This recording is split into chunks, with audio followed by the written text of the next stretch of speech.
Olá, eu sou a Vitória. Eu vou apresentar um pouquinho sobre o Spring Boot. E vamos lá. O que é o Spring, né? O Spring é uma das ferramentas, o Spring Boot, aliás, é uma ferramenta do Spring. Ele é muito utilizado para aplicação web, ok? E criação de aplicações standalone. O que são aplicações standalone? São aplicações que não precisam de muito para existir, elas existem por si só. O Spring dá todo esse suporte a elas. Ele é um grande facilitador da vida de um desenvolvedor, ele cuida de toda a configuração inicial do projeto, toda aquela coisa massiva de fazer, o Spring fornece pra gente.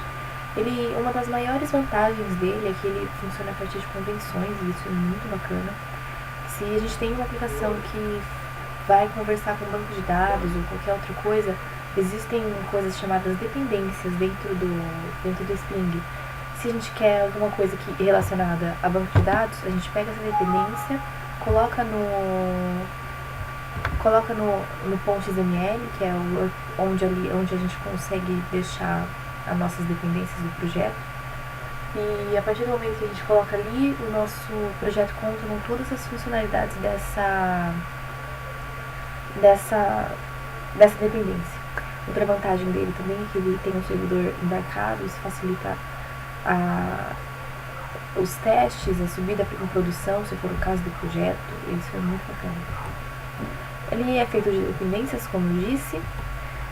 A DevTools é uma dependência muito bacana, porque toda vez que a gente faz uma alteração, ele reinicia o projeto automaticamente pra gente. A gente não tem que ficar fazendo isso manualmente, além dele configurar alguns outros arquivos lá que o nosso projeto depende. Tem o Actuator, que ele monitora a situação da nossa aplicação, ele fornece métricas de como a nossa aplicação está reagindo, como ela está consumindo recursos. Isso é muito, muito legal. E agora, vamos para a prática, né? Tem um negócio aqui pra gente fazer existem duas formas de você iniciar um projeto Spring, montar. Tem a Spring Tool Suite, que é a IDE do Spring. Isso é muito legal porque todas as dependências já estão ali. Mas existe também esse Spring Initializer, eu acho que é assim que fala, gente, não sei, tá? E aqui você define todos os padrões do seu projeto. Aqui, no caso, tem eu já fiz o meu, pra não ficar uma coisa muito maçante de ver no vídeo. Tem o Maven, a gente vai fazer um Maven Project, a linguagem que está usando é o Java. Aqui a gente escolhe a versão do Spring que a gente quer usar. Esse group aqui é a identificação do nosso pacote lá, o pacote onde vão as nossas classes. Aqui são as dependências dele, ó. Tudo que eu quiser usar, é só vir aqui e selecionar. Aí eu usei o DevTools, o Spring Web, o REST Repository e o JPA. Cadê?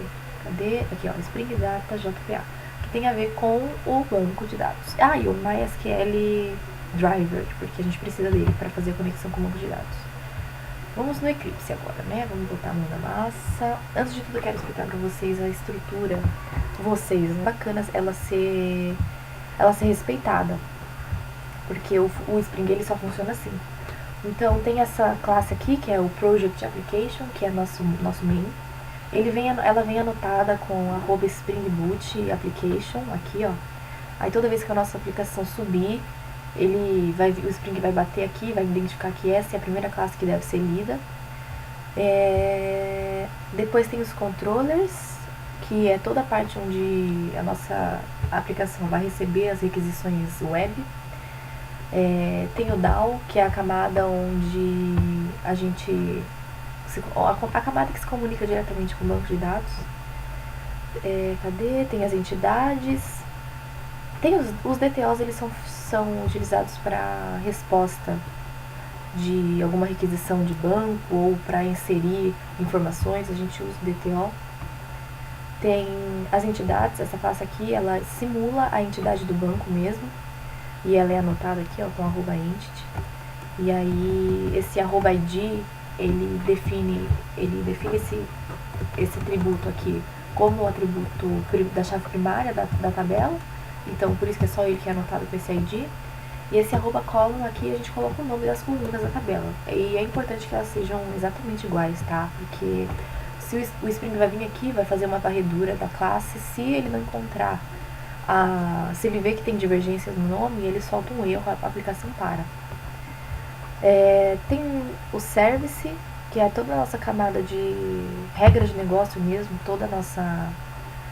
todos os métodos aqui que a nossa aplicação vai fazer, é tudo no service. Eu deixei, para não ocupar muito tempo do vídeo, eu fiz aqui o controller, por exemplo, eu deixei pronto porque o computador também está muito lento e eu já tentei fazer algumas outras gravações e o vídeo acabou ficando muito longo. Então, mas eu fiz isso aqui, tá? Eu realmente fiz isso aqui antes de começar o vídeo. Deixei tudo preparadinho, porque é a parte onde não tem lógica, é só esse controller aqui, por exemplo, é a parte onde a requisição vai acontecer. Então, tipo, exemplo, esse aqui é um cadastro ele é um post, porque eu vou inserir informações na tabela. Então, é só essa parte, e só isso aqui mesmo. Essa parte é só relacionada à requisição mesmo. E é legal, é bacana a gente entender por que existem essas camadas. E porque fica muito mais claro depois enxergar, assim, num panorama maior. O controller, vamos imaginar assim, tem o usuário, aí eu chego lá e falo assim, eu vou bater nessa classe aqui primeiro, é mais controller. Assim, eu quero que você cadastre pra mim tais informações. Aí ele vai vir aqui, vai lá no service, a ordem é assim, usuário faz a requisição, baixa no controller, o controller vai pro service. Aí o service vai chamar esse dado aqui, esse método aqui, e vai falar assim, lá dentro o DAO está sendo chamado desse método. Aí vai falar assim, só que como a gente não implementou ainda, não vai ter como a gente ver isso. Mas o DAO vai bater aqui, o service vai bater aí nesse método, vai falar assim pro DAO, vai lá no banco pra mim, cadastra essas informações. Aí o DAO vai entender isso e vai cadastrar. Aí a resposta que ele vai devolver pro usuário seria um true, no caso, né, porque é um boolean. E aí o usuário vai entender, beleza, cadastrei. É basicamente isso. É bacana explicar essa sucessão de eventos e a ordem em que eles acontecem, porque fica muito mais claro depois. Eu tinha muita dificuldade no início para entender, e quando a gente sabe passo a passo como acontece cada evento, fica até mais fácil de construir também a aplicação. Mas vamos lá, vamos fazer aqui, vamos implementar os nossos métodos. O de cadastro, são métodos simples, tá, gente? São CRUDs. O que eu fiz, eu montei um banco, eu vou até abrir ele aqui, não abri. Eu montei um pet shop, uma tabela pet shop. Aliás, um banco pet shop e a tabela animais. E aí a gente vai fazer o cadastro de um animal, depois a gente consulta esse animal que está cadastrado, depois a gente atualiza e depois a gente deleta. É um CRUD mesmo, bem simples, tá? Pra também não ter muito trabalho para fazer o vídeo.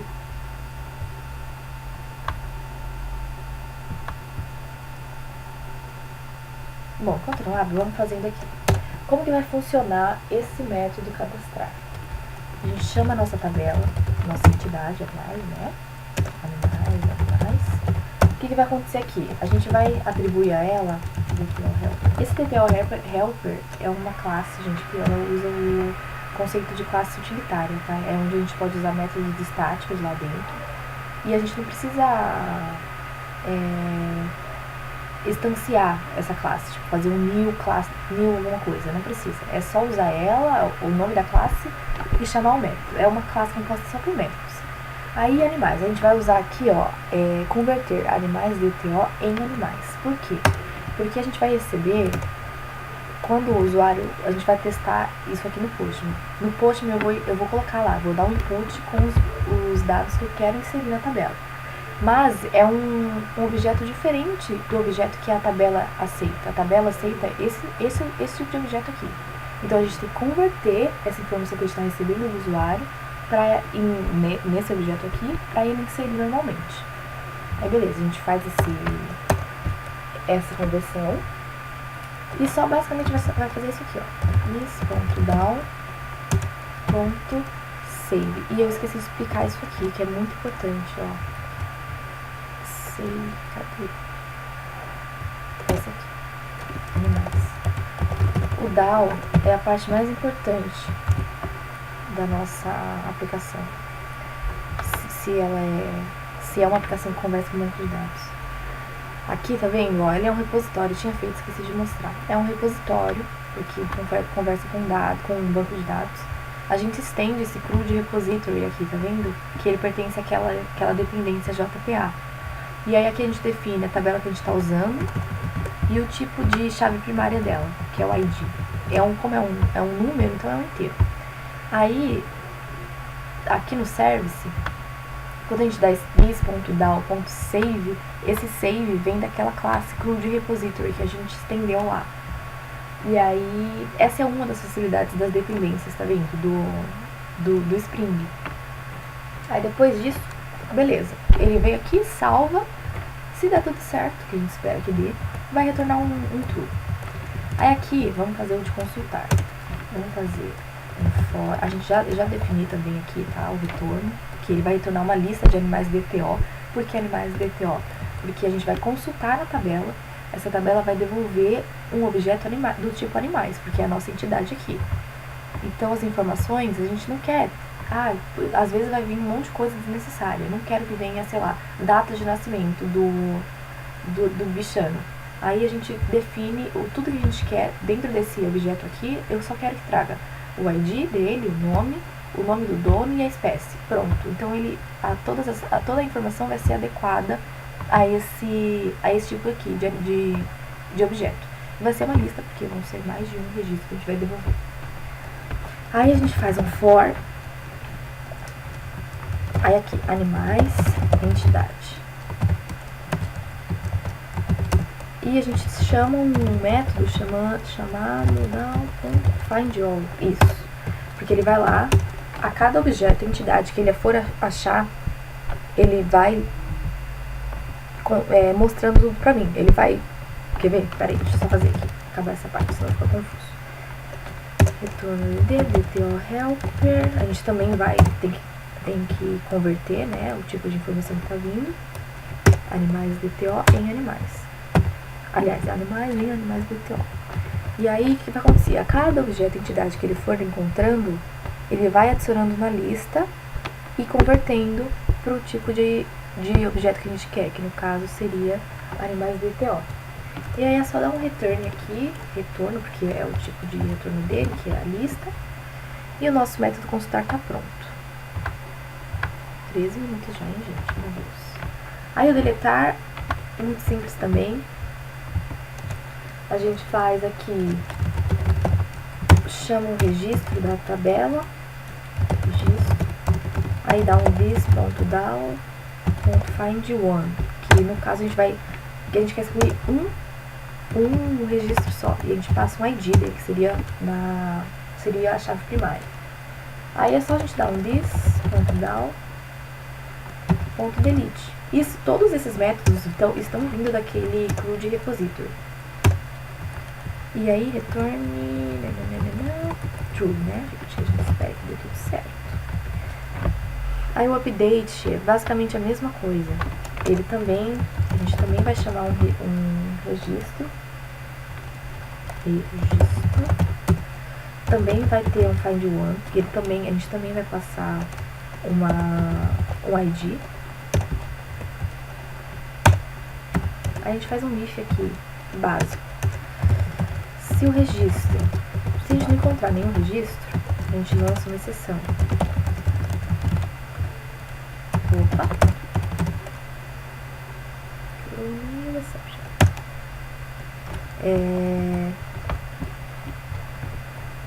Pera aí que eu vou dar uma pausa aqui só pra abrir o banco, senão vai ficar uma coisa muito demorada. Então, aí aqui, se o registro não existir, a gente lança uma exceção. Esse registro não existe na base. Se ele existir, então a gente... Eu fiz certo? Fiz certo. Então a gente define o campo que a gente quer atualizar. Eu quero atualizar registro.set. Eu quero atualizar o nome do bichinho. Nome do bicho não, o nome do dono. Vamos supor que ele foi adotado e mudou o nome do dono. A gente faz aqui, seta, animais.get, nome do dono. Pronto. Aí dá um return. Opa, peraí. E o this, quando dá um ponto save também. O save ele é utilizado para inserir e para atualizar. Dá um return aqui, seja o que você quiser. Cadê? Opa, vamos apagar isso aqui, gente. Beleza. Acho que deu tudo certo, hein? Belezinha, ó. Tudo feito, nosso CRUD, bonitinho. Agora vamos aqui no controller. Gente, o controle, isso aqui, ó. Isso aqui, esse request mapping, ele mapeia nosso URL. O post, o get, tá vendo? Eu não passo nada como parâmetro para ele buscar alguma coisa. Mas aqui no delete, por exemplo, eu passo o ID. Então eu vou, na hora da requisição, na hora que eu chamar o método, eu vou passar lá, ID 1, por exemplo. E aí tem que passar aqui para ele entender que ele vai receber um parâmetro. E usar essa variável também, ó, path variable. Porque a gente vai usar essa variável na path, que seria o URL. O delete e o put também a gente usa, ó, tá vendo? Ixi, gente, não coloquei o put aqui. Coloquei? Post, get, delete. Pera aí que eu vou pôr.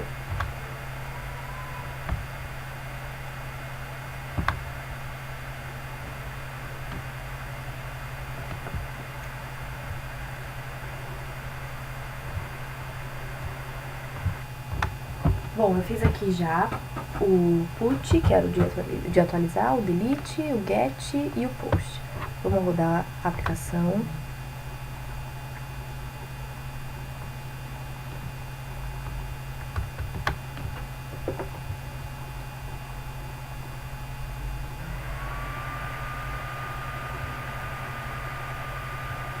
Ó, ela vai rodar.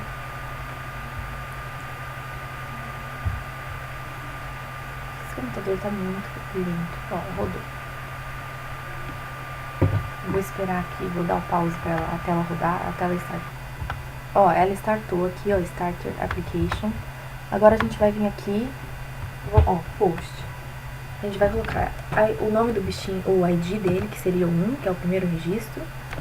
Isso é o Postman, tá, gente, pra testar. O nome dele vai ser Sirius. O nome do dono é Vitória. A espécie, ele é um gato. Pronto, a gente vai mandar a requisição.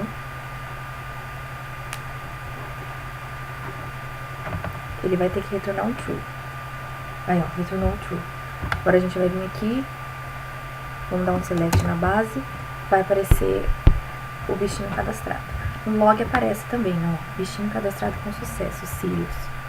Que é o nome do bichinho.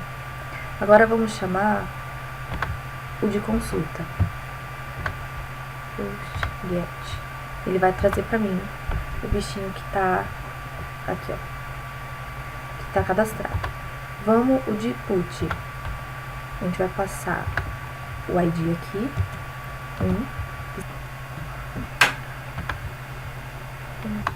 Então, gente, aí aqui eu passei o registro que eu quero atualizar e atualizei o nome do dono. Era Vitória, coloquei Rita. Aí aqui a gente olha aqui agora, dá um select, mudou o nome do dono. Aí agora pra gente deletar, a gente também passa dá um send, true, e pronto. Apagamos todos os registros, ou o registro, né? A gente pode ver aqui, ó, aparece tudo no log, bem bonitinho. E é isso, gente, essa é a funcionalidade é uma das, né, funcionalidades que o Spring utiliza. E é muito vantajosa.